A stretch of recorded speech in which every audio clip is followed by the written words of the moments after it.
Ko'shtoq hava ta'siri kisvaqsa sarguzashtlari. Ko'shtoq o'ta tezlarda cho'kan mulkat idarakda topish uchun Toshkent dengiziga keldi. O yerda bir qutcha topib oldi. Ko'shtoq qutchani qo'liga olib, zarb bilan tepdi. Tepilgan to'p Ronaldoning boshidagi maydonni tark etdi. Fransiyaliklarning treneri, ya'ni murabbiy juda ham jag'at futbolistlarga qarab baqira ketdi. Bu tur 50 gektar yerga kartoshka ko'rdik.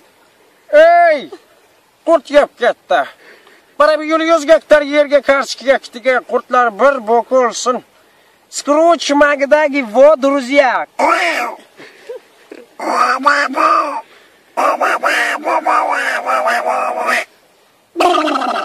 Fransiyaga hujumi. Zidan to'p bilan gol yo'q, xudo hisobga olmaydi. Fransiyaliklarning eng zo'r to'plarlaridan biri Zidan Ko'shtoq sari suzib kelmoqda.